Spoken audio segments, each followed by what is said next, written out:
I just told my daughter I have cancer, and she asked if we could talk later because she was at her in-laws' dinner party. I'm Carolyn Mercer, 56 years old, and I've been invisible to my own child for 6 years. When I called Simone to tell her about the breast cancer diagnosis, her first words weren't about treatment or prognosis. They were about not embarrassing her in front of Dr. Chen's family by calling during their monthly gathering. What she doesn't know is that the embarrassing hospital custodian mother she's been hiding from her surgeon husband's wealthy family has $1.17 million in assets and could write a check for her entire medical docking and common-ended and creating treatment without blinking. In exactly 3 weeks, when I need her most, she'll make a choice that will destroy our relationship forever. And I'll make a choice that will teach her the most expensive lesson about shame she'll ever learn. If you're watching this, hit that subscribe button and drop a comment telling me where you're watching from. Because what I'm about to share will show you that sometimes the people who judge you by your job title are the ones who understand the least about real wealth. This is the story of how my daughter chose her image over my life, and how I chose my dignity over being her secret. Let me take you back to October 2024, to the night I got the diagnosis that would change everything. I work night shift at Rush University Medical Center in Chicago, environmental services technician. That's the official title. Most people just say custodian or janitor. I clean operating rooms after surgeries, sanitize patient floors, empty medical waste. I've done it for 28 years. Started when I was 28. Fresh out of community college with an associate degree in nothing useful, needing a job with benefits to help my husband Raymond raise our baby girl. The pay isn't glamorous, $52,000 a year, but the benefits are good: health insurance, retirement matching, tuition assistance I used for Simone's college fund. And the night shift differential added an extra $4 an hour, which over 28 years added up to real money in our investment accounts. Raymond and I bought our house in South Chicago in 1992 for $87,000. 3 bedrooms, small yard, safe neighborhood. We paid it off in 2018, same year Raymond died of a heart attack at 58. Too young, too sudden, no warning. One day he was delivering mail on his USPS route. The next day he was gone. But Raymond left me prepared. He'd studied finance at community college in the evenings, taught himself about investing. Starting in 1994, we put $50 a month into an S&P 500 index fund. When we got raises, we increased it. When we paid off the house, we invested the old mortgage payment. Never touched it, never panicked during crashes, just kept buying. 30 years later, that discipline built a portfolio worth $485,000. Add Raymond's life insurance, my 401k, the paid-off house, and I had $1.17 million in assets. Not rich by Chicago standards, but comfortable, secure. The kind of wealth that comes from doing boring things consistently for decades. I never told people about the money because it wasn't their business. I drove my 2012 Honda Accord, shopped at Aldi with coupons, wore my hospital scrubs to church on Sunday mornings after night shift, lived in the same house for 32 years. People saw a working-class woman in a working-class job living a working-class life. They weren't wrong. The money didn't change who I was. But my daughter saw something different. She saw shame. Simone graduated from DePaul with an MBA in 2015, got a job as a marketing coordinator at a pharmaceutical company, worked her way up to director, made $95,000 a year, met Dr. Kevin Chen at a hospital fundraiser in 2017. He was an orthopedic surgeon at Northwestern, made $420,000 a year, came from a wealthy family in Naperville. They married in 2018. Big wedding at a country club I'd never heard of. Kevin's family paid for most of it. I contributed what I could, $15,000, which Simone accepted but seemed embarrassed by. Like it wasn't enough. Like I wasn't enough. The shift happened gradually. Simone stopped bringing Kevin to my house, stopped inviting me to theirs. When we met for lunch, it was always at restaurants far from her neighborhood, places where she wouldn't run into Kevin's colleagues or friends. Then came the lies. I discovered them by accident. Last Christmas, Kevin's mother Linda mentioned something at dinner. Simone tells me you work in hospital administration. That must be so rewarding. Hospital administration, that's what Simone had told them. Not environmental services, not custodian. Administration. A vague title that implied an office, a desk, maybe management responsibilities, a title that didn't embarrass her. I looked at Simone across the table. She was cutting her prime rib very carefully, not meeting my eyes. I could have corrected Linda right there. Could have said, actually, I clean operating rooms. I mop floors. I empty trash. I wear scrubs with my name embroidered on the pocket, and I've never sat in an administrative office in my life. But I said nothing, because I understood. My daughter was ashamed of me. Ashamed of what I did. Ashamed of where I came from. Ashamed of the woman who'd raised her, paid for her college, supported her dreams. So I played along. Let Linda believe whatever Simone had told her. Let Kevin's father Robert ask me generic questions about hospital operations that I answered vaguely. Let them think I was something I wasn't. That was 2 years ago. Since then, Simone's lies had expanded. She told Kevin's family that I worked days, which explained why I couldn't attend their evening gatherings. She told them I was semi-retired, which explained why I didn't talk much about work. She told them my house was being renovated, which explained why they'd never been invited over. She'd constructed an entire alternate reality where her mother wasn't a 5-6-year-old night shift custodian living in a working-class neighborhood, where I was respectable, presentable, someone who fit into the world she'd married into. And I let her. Because she was my daughter, because I loved her, because I thought maybe this was just a phase, something she'd grow out of once she felt more secure in her new life. Then I got the mammogram results. Dr. Patricia Reynolds called me on October 23rd. I was in the hospital cafeteria on my lunch break, eating a turkey sandwich I'd brought from home. "Carolyn, I need you to come in. The imaging shows something concerning." 2 days later, I sat in her office looking at scans I didn't fully understand but knew were bad. Stage 2. Breast cancer. Invasive ductal carcinoma. Treatment would require surgery, chemotherapy, radiation. 6 months minimum. The prognosis was good if we started immediately. "What does this cost?" I asked. "Your insurance will cover most of it, but co-pays and deductibles will probably run around $50,000. $50,000. I had $145,000 in savings. I could write that check today. That evening after my shift, I sat in my kitchen looking at the treatment plan Dr. Reynolds had given me. Surgery scheduled for December 10th. Chemotherapy starting 2 weeks after. Radiation in the spring. 6 months of my life focused on survival. I needed to tell Simone. She deserved to know her mother had cancer, but more than that, I needed her. Not her money, not her help with bills, just her presence, her support. The kind of comfort only a daughter can give her mother when facing something this frightening. I called her at 6 p.m. She answered on the 4th ring. "Mom, hi, can I call you back? We're at Kevin's parents' house for dinner." "Simone, I need to talk to you. It's important." Background noise, laughter, crystal glasses clinking. "Mom, seriously, can this wait? Linda just brought out dessert and we're about to do toasts for Kevin's promotion.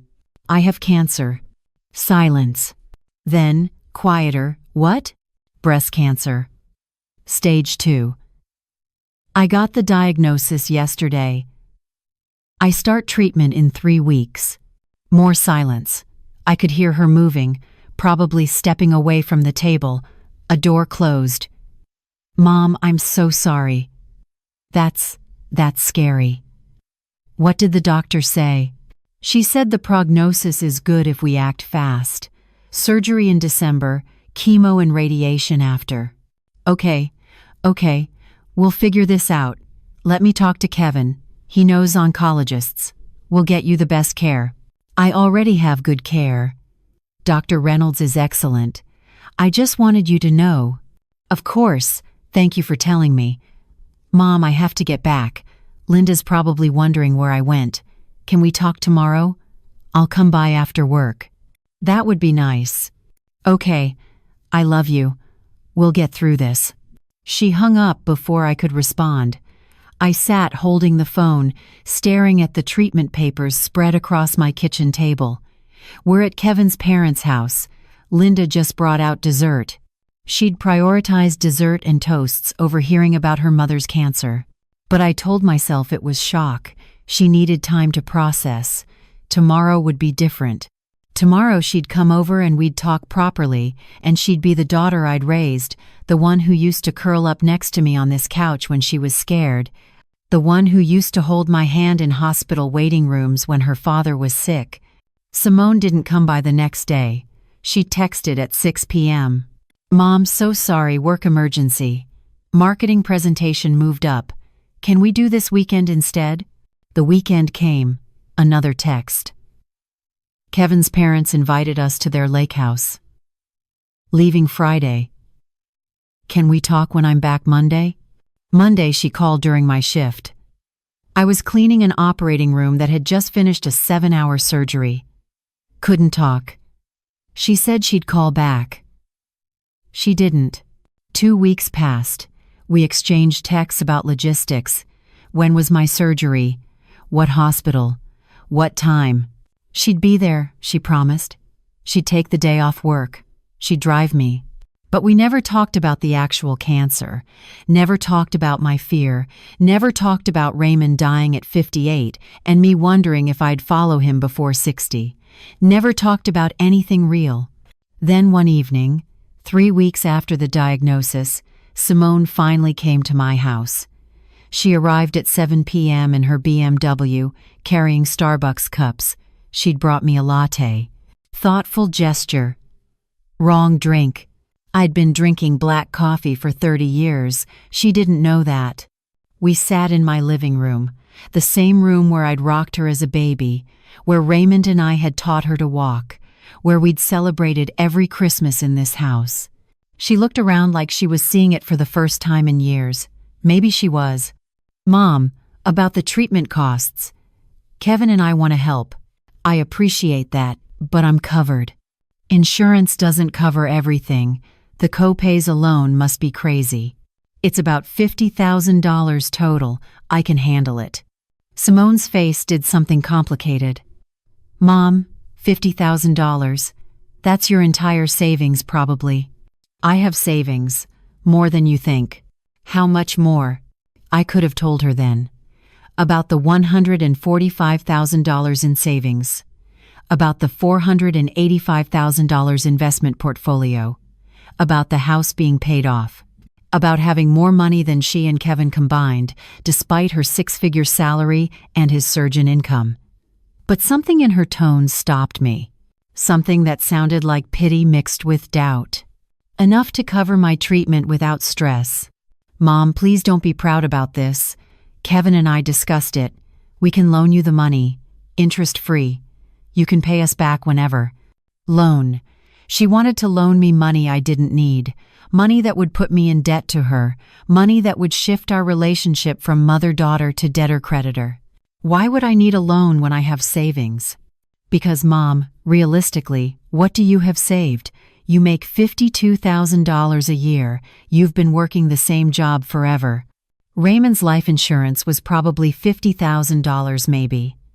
Even if you've been really careful, you probably have what, $80,000 total? She'd done math. She'd calculated what she thought I was worth based on my salary. She'd decided I was poor, decided I needed rescue, decided I couldn't handle my own medical crisis without help from her and her wealthy husband. I don't need a loan, Simone. Mom, I'm trying to help. Kevin's parents offered to contribute too. Linda said they'd be happy to assist with expenses. Linda, Kevin's mother.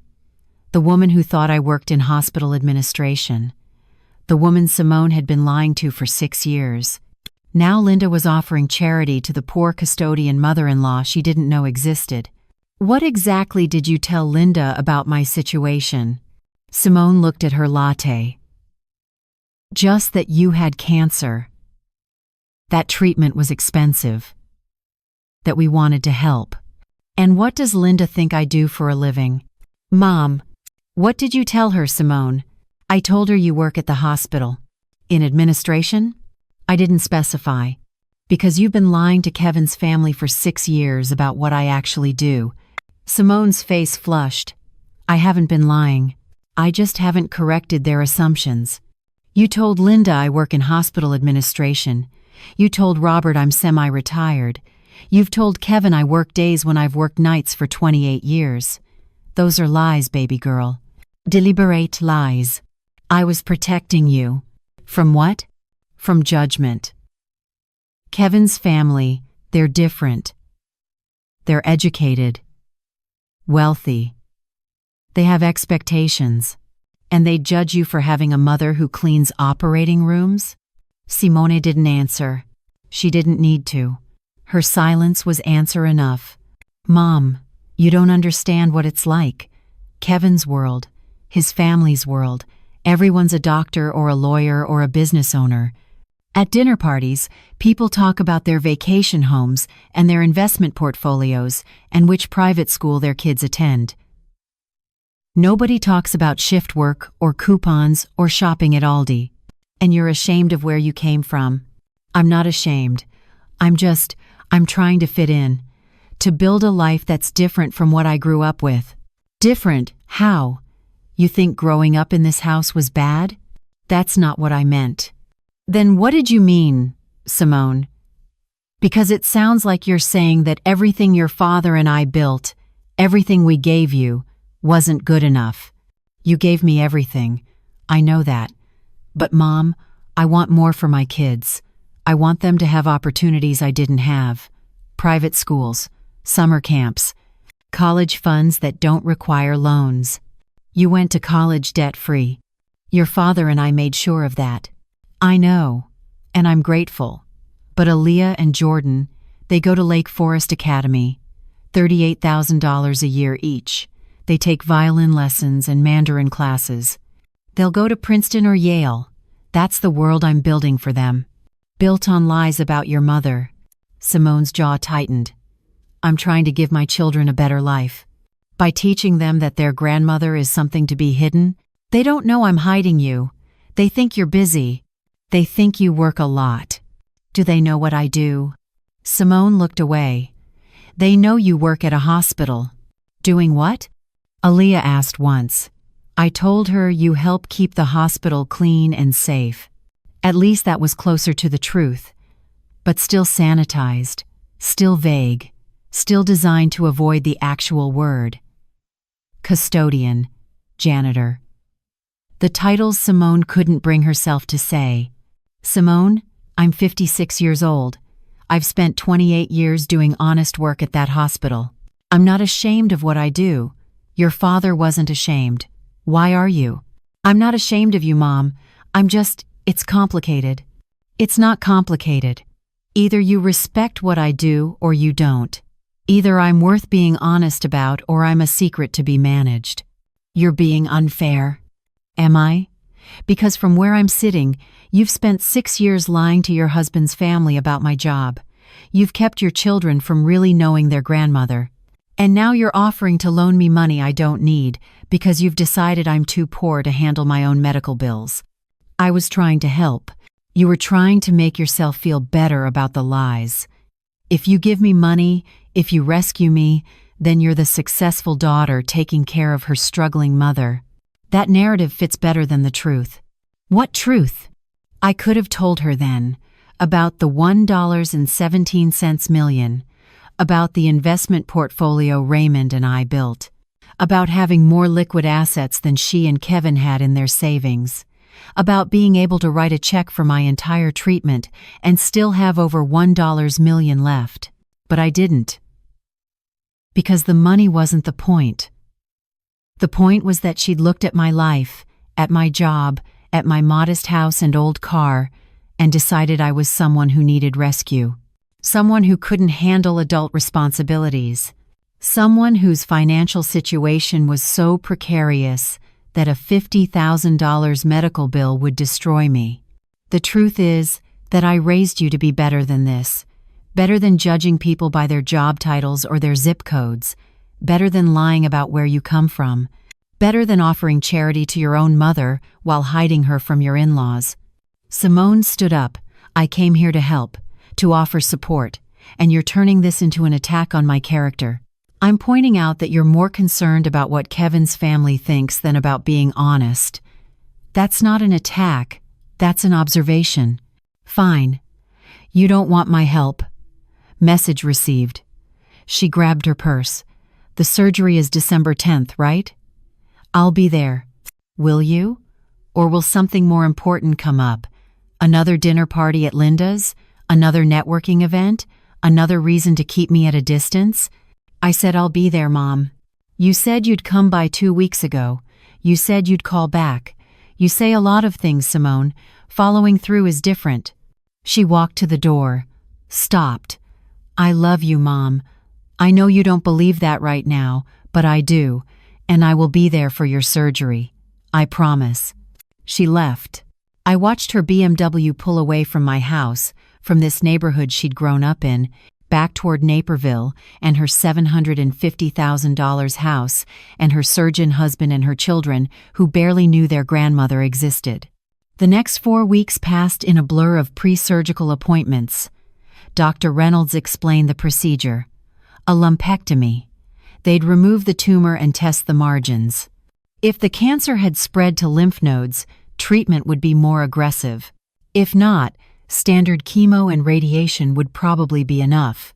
I told my supervisor at the hospital I'd need medical leave. Mrs. Washington, who'd worked nights with me for 15 years, hugged me when she heard, "Carolyn, honey, you fight this. You're the toughest woman I know." Cancer picked the wrong target. My church family rallied. Pastor Williams organized a prayer circle. Sister Dorothy brought me meals for the freezer. Brother Jackson offered to drive me to appointments. These people, my community, my real family, showed up without being asked. Simone called twice in those 4 weeks. Brief conversations. How are you feeling? Do you need anything? I'm so busy with work, but thinking about you constantly. She never visited. Never offered to come to pre-op appointments. Never asked detailed questions about the surgery, or the recovery, or the treatment plan. She stayed in Naperville with Kevin and the kids, and her carefully constructed life. December 9th, the day before surgery, I called her. "Simone, surgery's tomorrow at 7 a.m. at Rush. You're still coming?" "Of course," I promised. "I'll pick you up at 5:30 a.m. "Thank you. I'm scared." "I know, Mom. But you're strong. You'll get through this. Will you stay with me? After? During recovery?" Pause. How long does recovery take? Dr. Reynolds said I'll be in the hospital overnight, then home for 2 weeks of rest before starting chemo. I'll stay the whole day tomorrow. But Mom, the overnight. Kevin's parents are hosting their annual holiday party tomorrow night. It's a big deal. Business colleagues, the whole thing. Kevin and I are expected to be there. The annual holiday party. I'd heard about it before. The event Linda Chen planned for months. The one where Naperville's elite gathered to celebrate the season. Important people. Important connections. More important than a mother recovering from cancer surgery. You're choosing a party over staying with me after surgery? It's not just a party, Mom. Kevin's applying for department chair. These relationships matter. And I don't? That's not fair. Neither is this, Simone. Neither is this. December 10th arrived cold and dark. My alarm went off at 4:30 a.m. I'd barely slept. The surgery itself didn't scare me as much as the uncertainty of what came after. What if the cancer had spread? What if the margins weren't clear? What if 6 months of treatment turned into a year, Into 2 years? Into the rest of whatever life I had left? I showered, dressed in comfortable clothes like the hospital instructions said. No jewelry, no makeup. Nothing that mattered, except getting through the next 12 hours. I sat on my couch waiting for Simone's headlights in my driveway. 5:30 came and went. 5:45. At 5:50.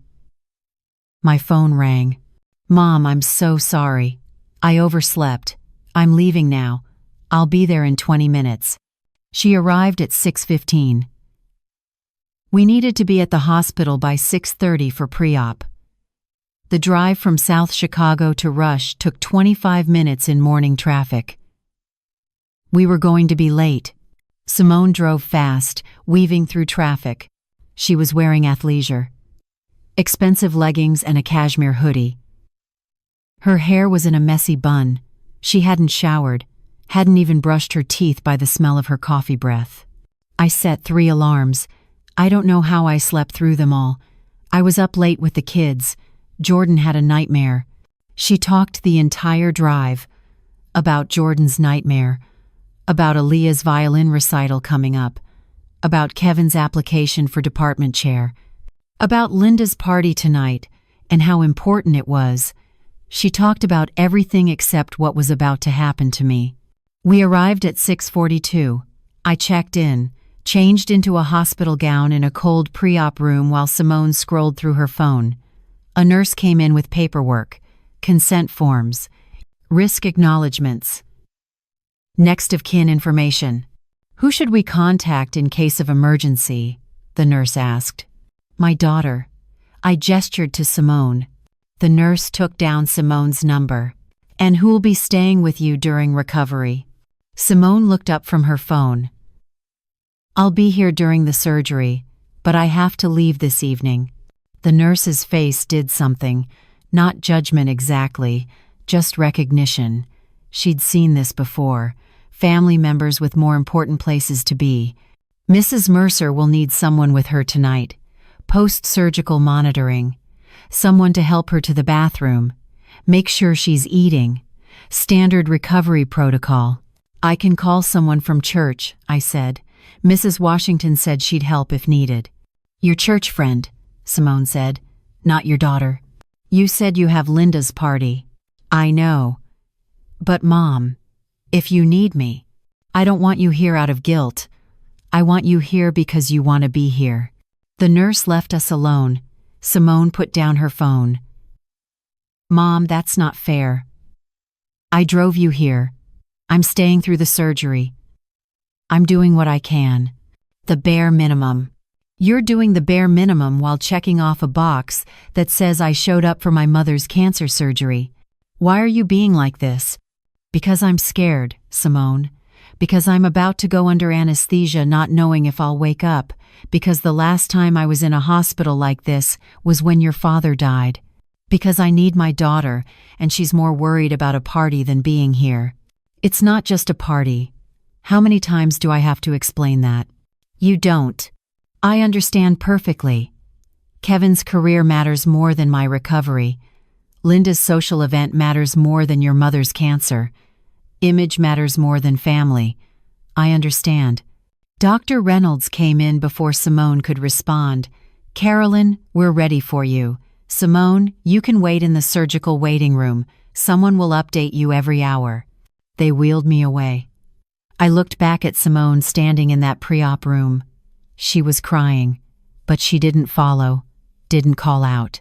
Just watched me disappear down the hallway toward the operating room. The surgery took 4 hours. I woke up in recovery at 2:30 p.m., groggy and confused. A nurse was checking my vitals. You did great, Mrs. Mercer. Dr. Evanses. Reynolds will be by soon to discuss results. Your daughter's in the waiting room. They moved me to a regular room at 4 p.m. Simone came in carrying Starbucks again.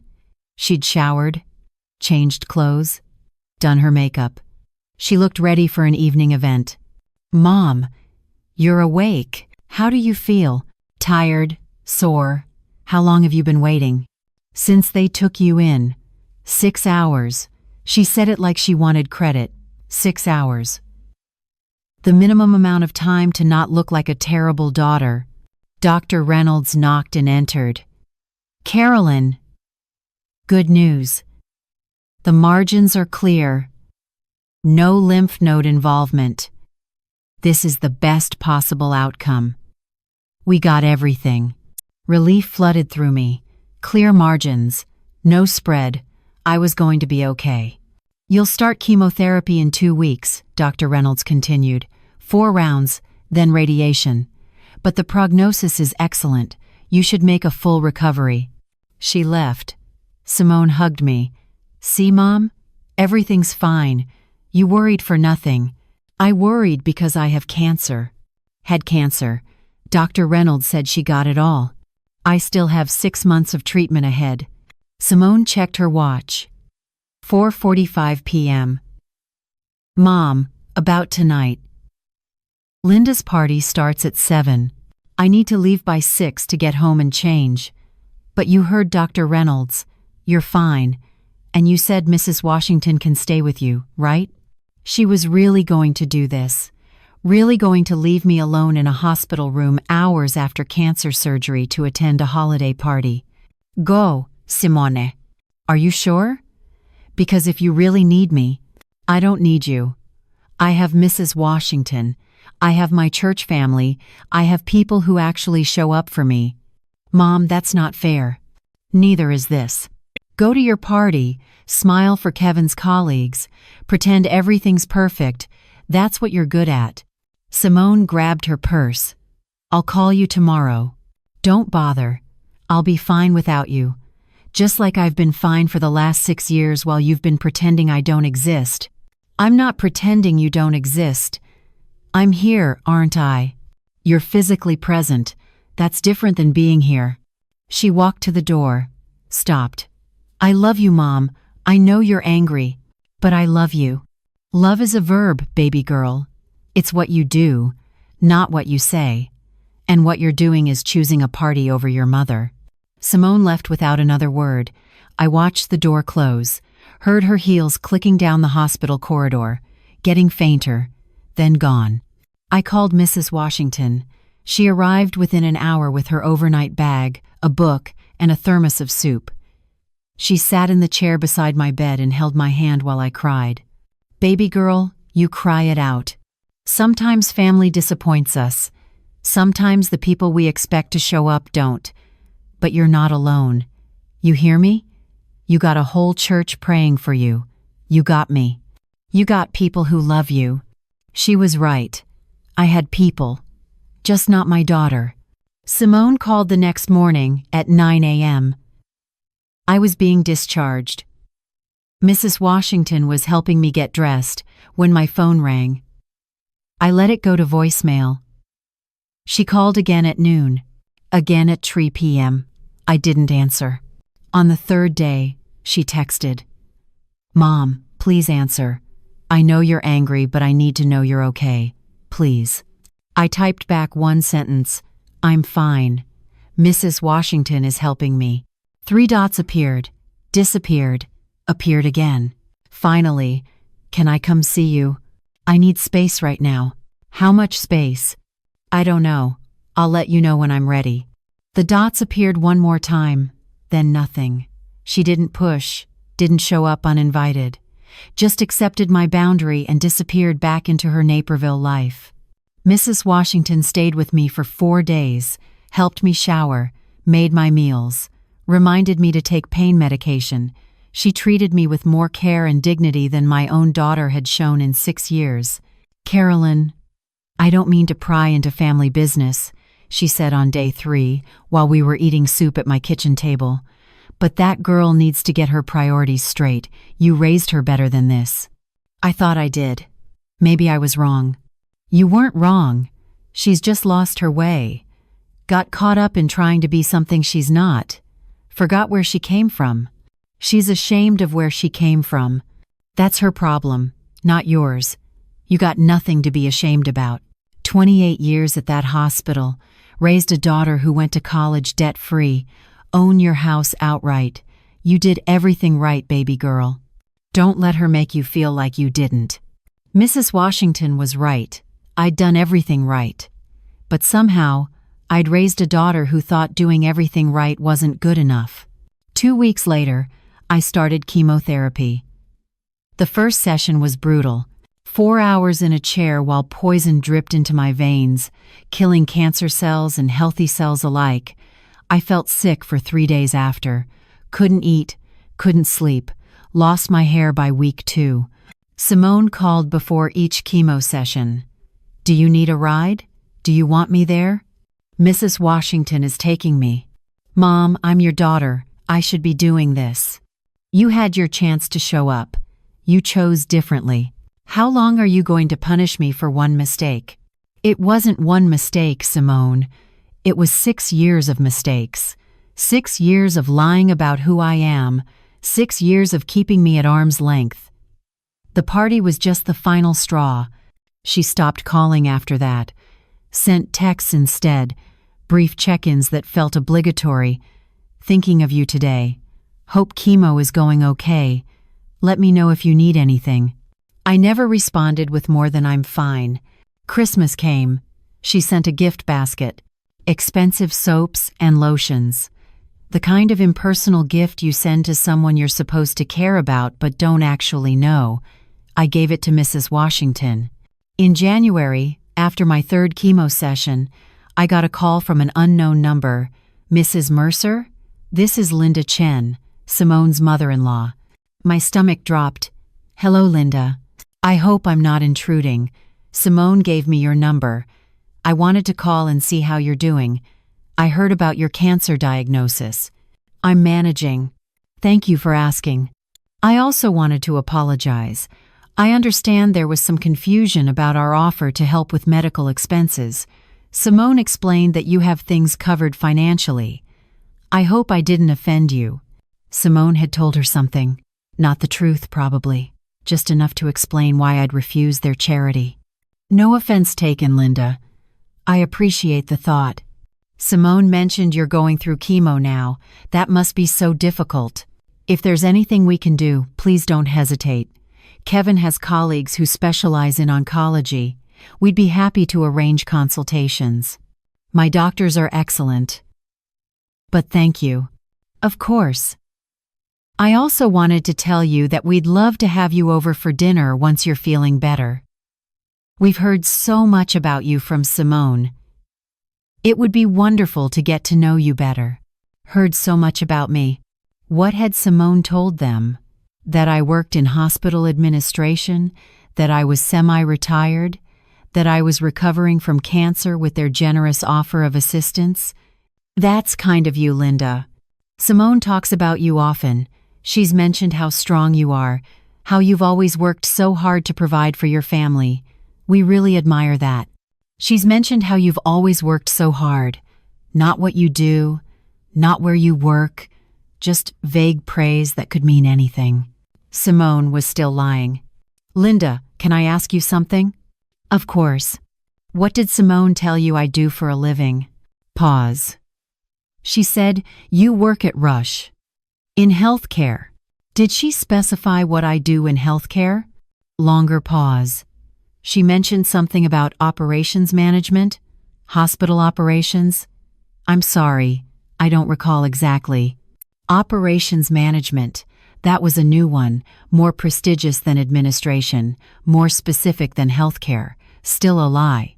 "Linda, I'm a custodian. Environmental Services Technician is the official title, but custodian is what it is. I clean operating rooms. I've done it for 28 years. Silence on the other end. Long, heavy silence. "I see," Linda said finally. "Well, that's certainly honest work. Important work. Hospitals couldn't function without environmental services." Her voice had changed. Still polite, but cooler, more distant. The enthusiasm about dinner had evaporated. "Simone's been lying to you about what I do. I thought you should know. I appreciate your honesty, Mrs. Mercer. I should go. Please take care of yourself." She hung up quickly. I sat holding the phone, knowing I'd just made things worse, but I was tired of the lies, tired of pretending. If Linda Chen couldn't respect me as a custodian, then her respect wasn't worth having. My phone rang 30 minutes later. Simone, furious. What did you say to Linda? The truth, something you've been avoiding for 6 years. You told her you're a custodian? Mom, why? Why would you do that? Because I am a custodian. Because I'm not ashamed of what I do. Because I'm tired of you hiding me like I'm something embarrassing. You just made everything so much harder. Linda called Kevin. Kevin's upset. His parents think we lied to them. You did lie to them. This is going to affect Kevin's application for department chair. His parents' opinion matters. Their connections matter. You just damaged his reputation. I didn't damage anything, Simone. You did, by lying in the first place, by building your marriage on false pretenses, by being so ashamed of your mother that you couldn't tell the truth about where you came from. I can't believe you're doing this. While I'm trying to help you through cancer, you're sabotaging my marriage. I didn't ask for your help. You offered it to make yourself feel better, and I'm not sabotaging anything. I'm just refusing to be your secret anymore. After that phone call, Simone stopped contacting me entirely. No texts, no calls, no check-ins, just silence. I finished my 4th round of chemotherapy in February, started radiation in March. Lost more weight. Lost what was left of my hair. Spent days so exhausted I could barely get out of bed. Mrs. Washington came by 3 times a week, brought groceries, cleaned my house, sat with me during the worst days. My church family organized a meal train. Someone brought dinner every night for 2 months straight. Sister Dorothy drove me to radiation appointments when Mrs. Washington couldn't. These people, my community, carried me through the hardest months of my life. They asked for nothing in return, just showed up because that's what family does. Real family. The kind that's not defined by blood but by presence. In April, I got a call from Kevin, not Simone. Kevin. Carolyn, I hope I'm not overstepping, but I needed to talk to you. About what? About Simone. About us. About everything that's happened. I waited. Let him find his words. She's been different since December. Withdrawn. Anxious. She's seeing a therapist, which is good. But Carolyn, she won't talk to me about what happened between you two. She just says she made a mistake and you won't forgive her. Did she tell you what the mistake was? She said she left you alone after surgery, that she chose my parents' party over staying with you. That's part of it. What's the rest? This was the moment. I could tell Kevin everything. About the lies. About Simone's shame. About 6 years of hiding me from his family. About choosing image over honesty. Or I could let Simone tell him herself. Make her face the consequences of her choices. Make her own her lies, instead of me exposing them. You should ask Simone that question. I have. She won't answer. Carolyn, my marriage is falling apart. Simone's depressed.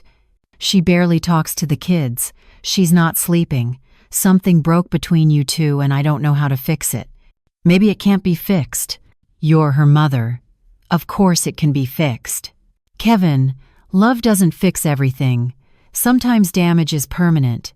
Sometimes relationships break and they stay broken because nobody's willing to do the work to repair them properly. What work? Tell me what needs to happen. I'll do it. I'll help her do it. Just tell me.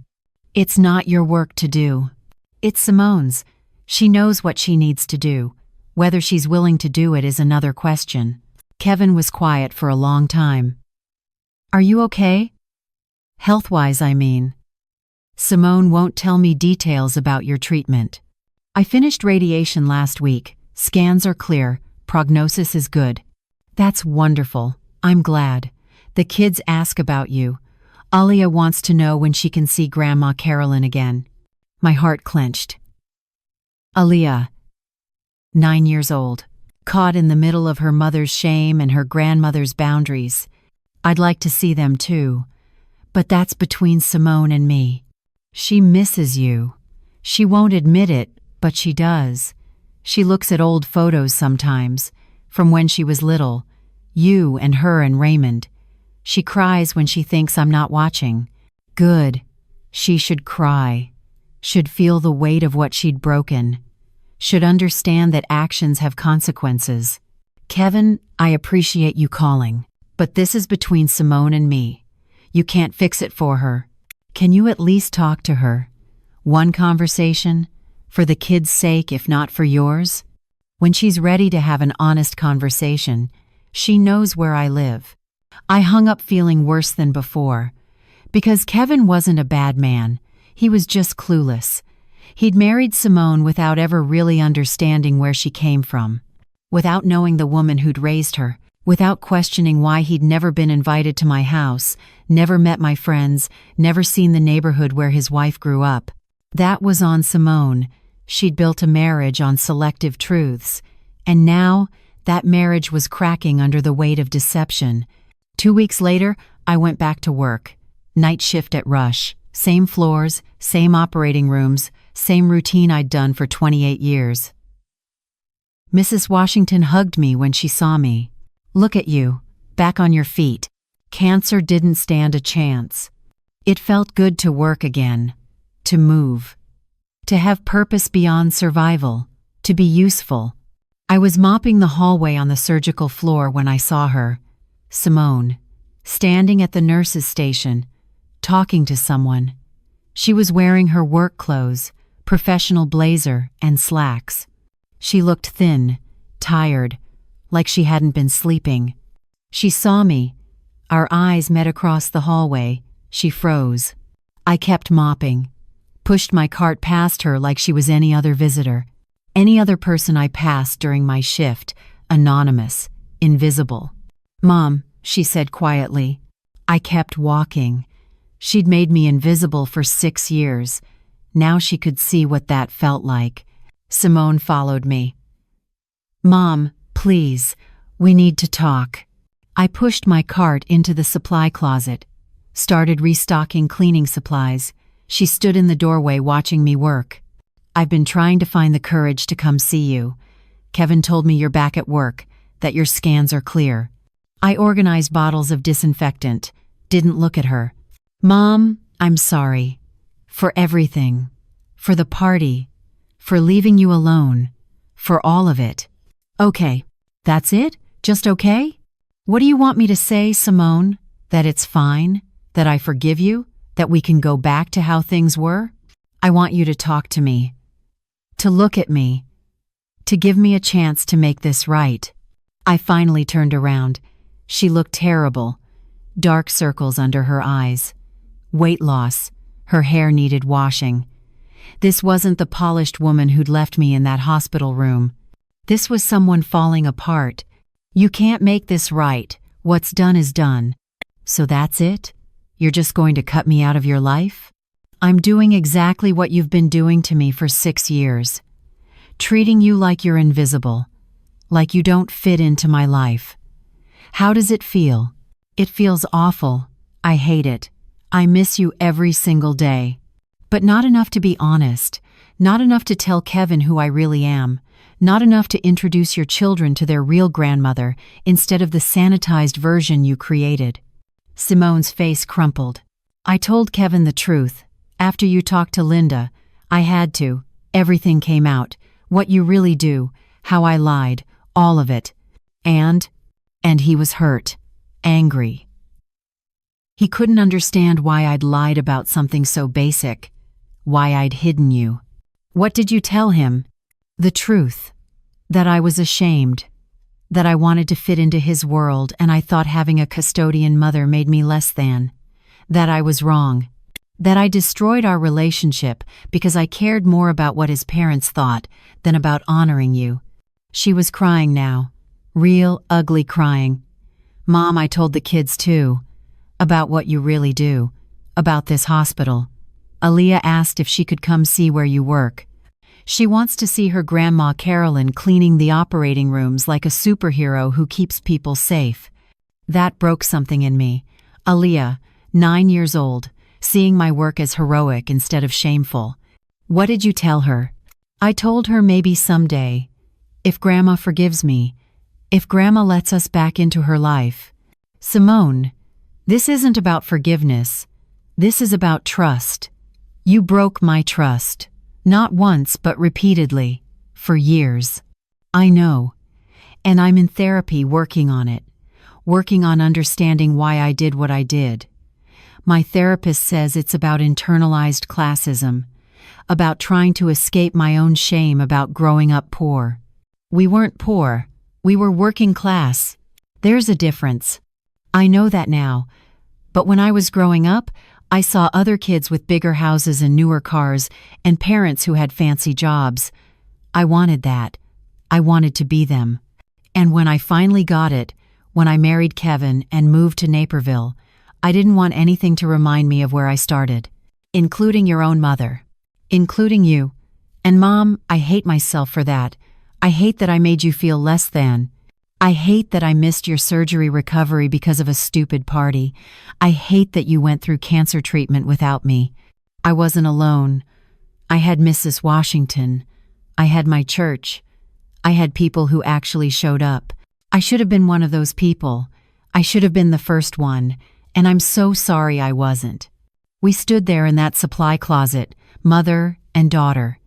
28 years of mopping floors between us. 6 years of lies. 1 cancer diagnosis. 1 missed surgery. 1 broken relationship. Simone, what do you want from me? A chance. Just a chance to rebuild. To show you I've changed. To let Aaliyah and Jordan know their grandmother. To be your daughter again instead of this stranger who hurt you. It's going to take time, a lot of time, and I can't promise things will ever be like they were. I know. But Mom, can we at least try? Please? I looked at my daughter, really looked at her. Saw the little girl I'd raised mixed with the woman she'd become. Saw the fear and the hope and the genuine remorse. 1 step at a time. Slow steps. And Simone, if you ever lie about me again, if you ever make me feel invisible again, we're done, permanently. No second chances. I understand. I promise. No more lies. Then yes, we can try. Rebuilding didn't happen overnight. It happened in small, careful steps over the next 6 months. The first step was lunch. Just Simone and me at a diner near the hospital. Nothing fancy, no Instagram photos. No performance. Just 2 women eating grilled cheese sandwiches and trying to find their way back to each other. Tell me about therapy, I said. What are you learning?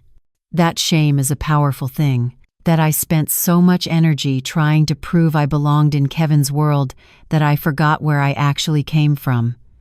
That running from your past doesn't make you better. It just makes you a liar. That's honest. I'm trying to be more honest. About everything. It's harder than I thought. The second step was meeting Kevin properly. He came to my house in South Chicago. The house Simone had kept him from for 6 years. He walked through the rooms where his wife grew up, saw the photos of Raymond on the walls, sat at the kitchen table where Simone had done her homework.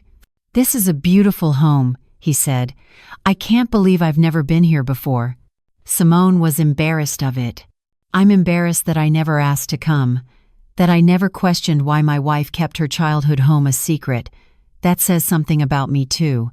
I liked Kevin better after that conversation.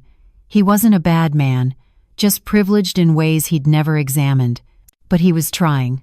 The third step was the kids. Simone brought them on a Saturday in June. Aaliyah and Jordan walked into my house wide-eyed and curious. They'd been told they were finally meeting the real Grandma Carolyn. Grandma, Mom said you work at a hospital cleaning operating rooms, Aaliyah said. Is that true? It is true. That's so cool. You keep people safe from germs. Like a superhero. Jordan, 7 years old and literal, corrected her. She's not a superhero. She's a custodian. But that's important too. Very important, I said. Hospitals can't work without people doing every job. Doctors and nurses get attention, but someone has to keep the hospital clean and safe. We spent the afternoon baking cookies, getting flour on the counters, laughing when Jordan ate more dough than made it into the oven. It felt like family, real family, the kind I'd been missing. The fourth step was harder. Meeting Kevin's parents again. Linda and Robert invited us to dinner at their house in Naperville. Simone warned me it would be awkward. They know the truth now, about what you do, about how I lied. They're trying to be gracious, but Mom, it's weird. It was weird. Linda greeted me politely but coolly. Robert made small talk about the weather. During dinner, Linda asked careful questions about my work, the kind of questions people ask when they're trying to seem interested but aren't really. 28 years at Rush. That's impressive loyalty, she said. I like the work. It's honest, straightforward. I clean things. They're clean. That's satisfying. And you mentioned you're doing well financially, despite the salary in that field? Despite the salary, she couldn't help herself. Had to make it clear she knew custodians didn't make real money. I'm comfortable. My late husband and I invested carefully. We own our home. We built a portfolio. We did fine. That's wonderful. Smart planning. She didn't believe me. I could tell. She thought I was exaggerating to save face. Thought comfortable meant I wasn't drowning in debt. Not that I had actual wealth. Simone caught my eye across the table. Mouthed, "I'm sorry." But she didn't correct her mother-in-law. Didn't explain. Just let Linda believe whatever she wanted to believe. Later, in the car, Simone tried to apologize. My mother-in-law she's complicated. She means well, but she's judgmental. She thinks I'm poor. I know. I could tell. Why didn't you correct her? Because, Mom, honestly, it doesn't matter what she thinks. I know the truth. Kevin knows. That's enough. It wasn't enough. But it was better than lies. Better than Simone being ashamed. Baby steps. The fifth step came in August. Simone called me on a Wednesday evening. "Mom, I need to tell you something. I should have told you months ago, but I was scared." "What is it?" "Kevin and I are having financial problems. We're drowning in debt. The mortgage, the private school, the cars, all of it. We've been living beyond our means for years, and now Kevin's hospital is cutting salaries. We're trying to figure out how to downsize without the kids losing everything they know." "Why are you telling me this?" "Because I want you to know I'm not asking for money. I'm not expecting you to rescue us. We made these choices. We have to live with them. But Mom, I wanted to be honest with you. About our struggles. About not being as successful as I pretended to be." This was growth. Real growth. Simone admitting failure. Admitting she'd built a life she couldn't sustain. Admitting she needed to change. "What are you going to do?" "Sell the Naperville house. Move somewhere cheaper. Pull the kids from private school. Cut expenses. Live within our means. It's going to be hard, but it's necessary." "Where will you move?" "We're looking at Bridgeport. Maybe Pilsen. Closer to the city. Smaller house. Better price. Closer to me. Not Naperville. Not the wealthy suburbs. Real Chicago neighborhoods with working-class families. The kids will adjust," I said. "Kids are resilient. It's the adults who struggle with change." "I'm scared, Mom. Scared of losing the life I built. Scared of people judging us. Scared of looking like a failure." "Simone, you're not a failure. You're human. You made mistakes. You're correcting them. That's called growth. Will you help us?" "Not with money. Just with, I don't know, support? Advice? Being there?" "Yes, baby girl. I'll be there. That's what mothers do." She started crying. "I don't deserve you." "Maybe not, but you're stuck with me anyway." We talked for an hour about houses, about neighborhoods, about what mattered and what didn't, about teaching Aaliyah and Jordan that worth isn't measured by zip codes or car brands or school names, about real values versus perceived status. It felt like the first honest conversation we'd had in years, maybe ever. No performance, no pretense, just a mother and daughter figuring out life together. After we hung up, I sat in my living room thinking about Raymond, about how he'd taught me that wealth wasn't about showing off. It was about security, about options, about living according to your values instead of other people's expectations. Simone was finally learning that lesson. 6 years too late, but better late than never. 1 year later, October 2025. I was finishing my night shift at Rush when my phone buzzed. Text from Simone. "Mom, can you come over for breakfast? The kids want to show you something." They'd moved to Pilsen in January, a 3-bedroom bungalow they'd bought for $380,000 after selling the Naperville house. Aaliyah and Jordan shared a bedroom now. No country club membership, no luxury cars. Kevin drove a used Honda. Simone had traded her BMW for a Toyota. But they seemed happier, lighter, like a weight had been lifted. I drove there after my shift, still in my scrubs. Simone opened the door wearing jeans and a sweatshirt. No designer clothes. No perfect makeup. Just my daughter looking like herself for the first time in years. "The kids made you breakfast." Well, they supervised while Kevin cooked. It's chaos, but it's edible. Aaliyah and Jordan rushed to hug me. They did this now. Hugged their grandma Carolyn without hesitation. Told their friends about me. Brought me up in casual conversation like I was a normal part of their lives. Because I was. "Grandma, we made pancakes shaped like your initials. C and M. See?" Aaliyah pointed proudly at lumpy pancakes that vaguely resembled letters. "They're beautiful. Best pancakes I've ever seen." We ate breakfast around their small kitchen table. Kevin talked about a surgery he'd done. Simone talked about a marketing campaign. The kids talked about school and friends and a field trip coming up. Normal family conversation. No performance. No pretense. After breakfast, Simone walked me to my car. "Mom, I wanted to tell you something. I got offered a promotion at work, regional marketing director, $125,000 salary. That's wonderful." But I turned it down. I stopped walking. Why? Because it would mean traveling 3 weeks a month, missing the kids' activities, never being home for dinner. I did the math. After taxes and childcare costs, we'd barely come out ahead. And I'd lose time with my family. Time I can't get back. That's very mature. I'm trying to make better choices. To prioritize what actually matters. You taught me that. It just took me 34 years to listen. She handed me an envelope. "What's this?" "Open it." Inside was a check for $50,000, made out to me. "Simone, what is this?" "The money you offered for my medical treatment. The money I refused because I was too proud and too ashamed to accept help from my custodian mother. I want to pay you back. I never gave you that money. I know, but I want to repay the debt anyway, not the financial debt, the emotional one. You offered to help when I needed it most. You had resources I didn't know about. And I rejected you because I cared more about image than family.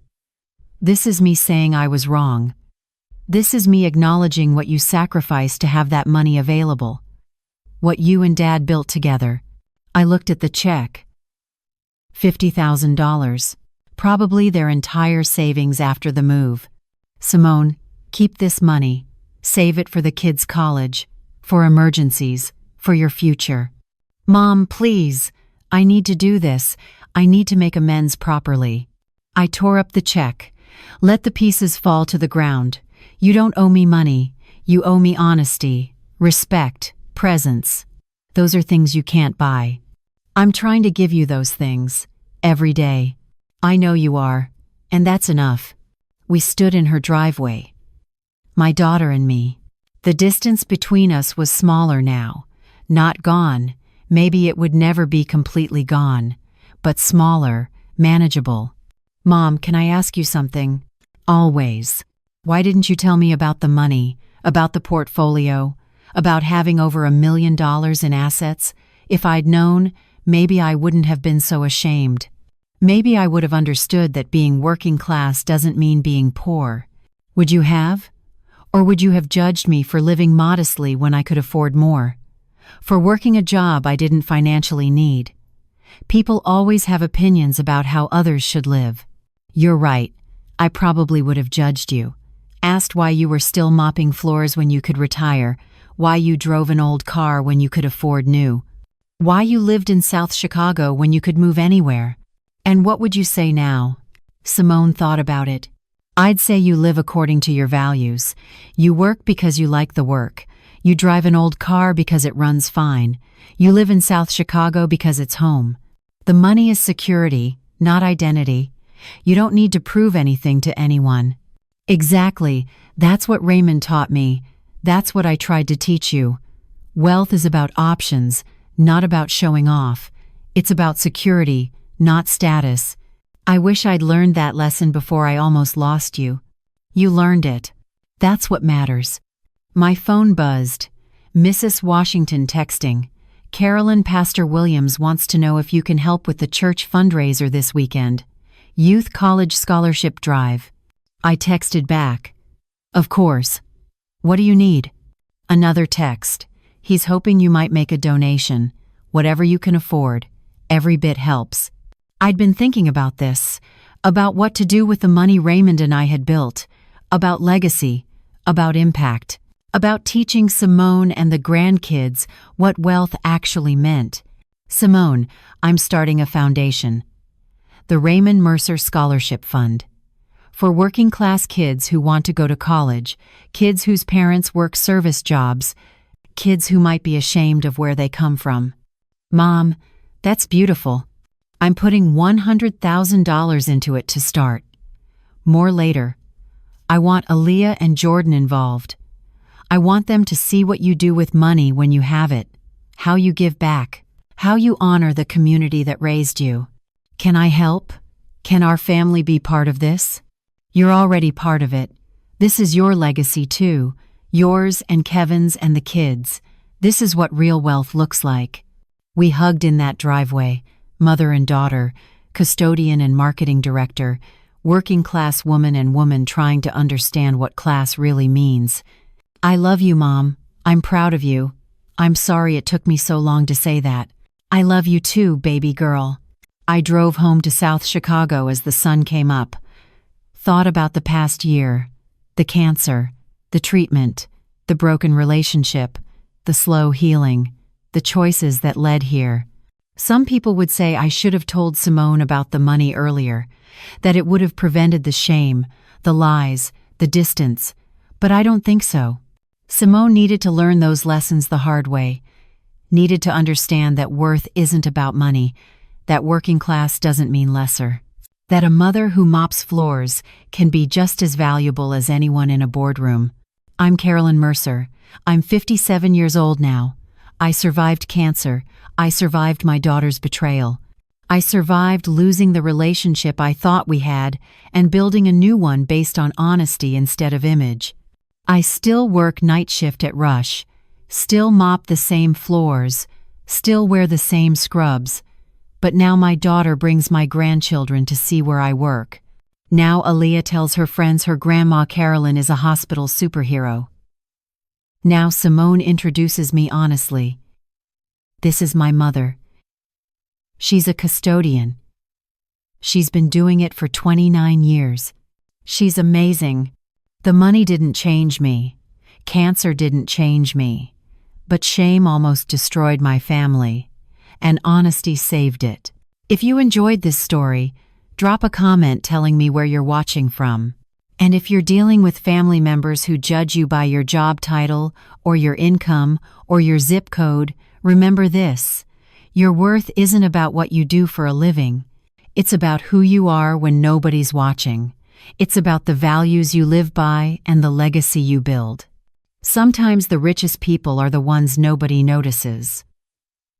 Sometimes the most successful lives are the ones lived quietly with dignity.